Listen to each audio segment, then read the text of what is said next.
Halo Pertizen, saya Habibie. Saya Ana. Saya Vinta. Saya Bina. Saya Gape Kristi. Halo Pertizen, untuk mengetahui seperti apa sih 2 tahun merger.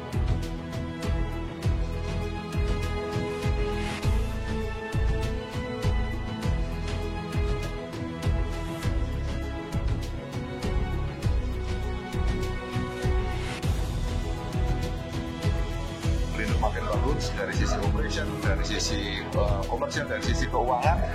Kemudian juga kita bisa memberikan kontribusi kepada negara dalam bentuk pajak, PNBP dan lain sebagainya. Kita bisa mengintegrasikan setidaknya 4 budaya ya, 4 corporate culture yang tadinya Pelindo 1, 2, 3, 4 sekarang jadi 1. Dan ini langkah yang tidak mudah, tapi alhamdulillah kita di bawah kepemimpinan direksi dan beliau-beliau yang lain, kita sukses melewati itu. Semua pelabuhan kita, pelabuhan cabang di bawah PDN sudah terinstalasi pinisi untuk kegiatan pelayanan merit.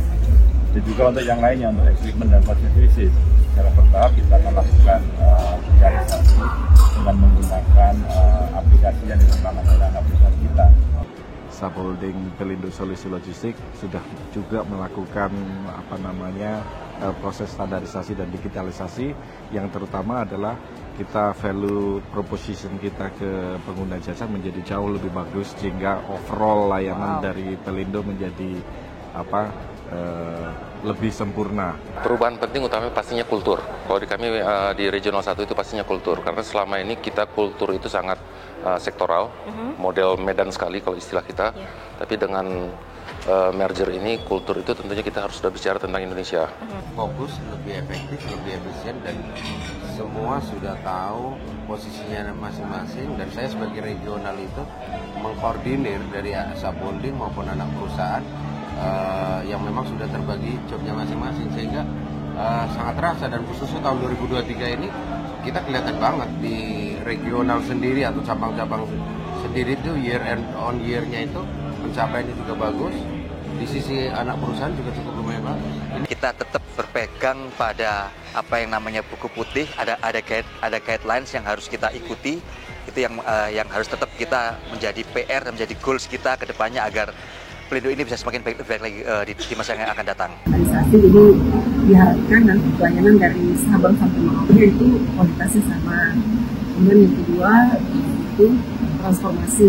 Untuk tahun kemarin kita sudah bisa melayani 48 kapal cruise dengan lancar, dan rencananya nanti di tahun 2024 itu ada 70 kapal. Berpotensi terjadinya penyatuan kekuatan besar dari Marines, di mana nanti akan berimpact pada pelayanan yang lebih profesional dan kemudian efisien dan efektif yang mengutamakan keselamatan. Ini banyak sekali perubahan yang positif yang bisa dilakukan oleh MTI. Salah satunya adalah peluang pengembangan bisnis yang lebih jauh lagi, lebih luas lagi.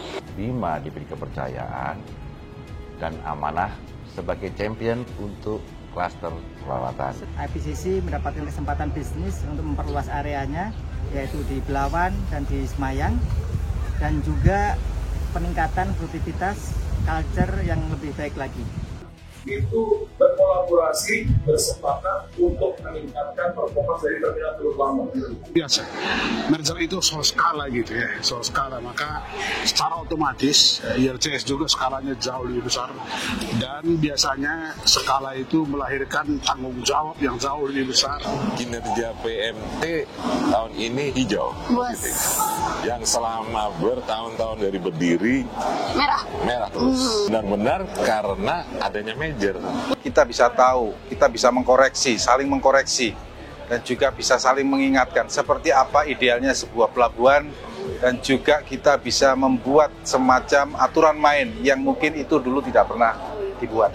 Sudah banyak melakukan proses perbaikan sistem ya. Yang pertama untuk layanan penumpang yang tadinya konvensional, kita sudah bekerja sama dengan Centerpart untuk kendaraan masuk.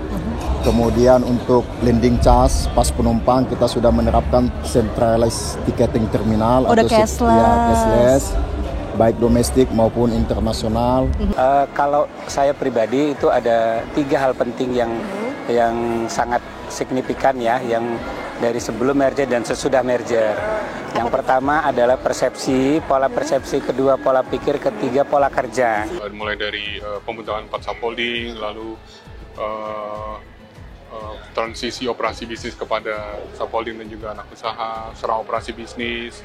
Tentu juga dari sisi pendapatan meningkat, traffic juga pun meningkat, dan juga banyak lagi hal-hal strategis yang mungkin tidak bisa saya sebutkan satu-satu. Namun puncaknya adalah apresiasi dari Pak Presiden sendiri terhadap pencapaian 2 tahun Pelindo di acara Voice of Stakeholder di tahun 2023. Standarisasi pelayanan yang tentunya Pelabuhan Tanjung Priuk yang sudah mungkin maturity terhadap pelayanannya mungkin sudah lebih mature lah. Dampaknya di Sunda Kelapa adalah standarisasi di Sunda Kelapa menjadi meningkat gitu ya. Pertumbuhan pendapatan tumbuh 200% lebih dan laba kurang lebih 587%. Kita melihat perubahan yang cukup signifikan, yaitu berubahnya kultur budaya kita di dalam kantor terutama.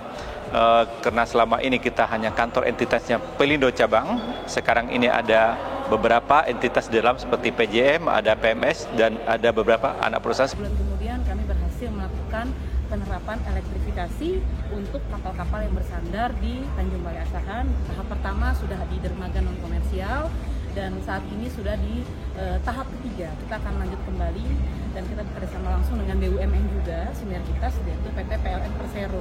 Kami ini merasa tertantang ya, bahwa kalau dulu kami ini mainnya skop cuman sampai Makassar nih. Yes. Sekarang anak-anak saya, walaupun yang TAD itu sudah sampai Pemeli nih kemarin. Ya, tentunya kita melakukan semacam perubahan-perubahan untuk supaya standarisasi itu sama. Pertama, kami capaiannya adalah pertumbuhan pendapatan dan capaian laba secara konsolidasi.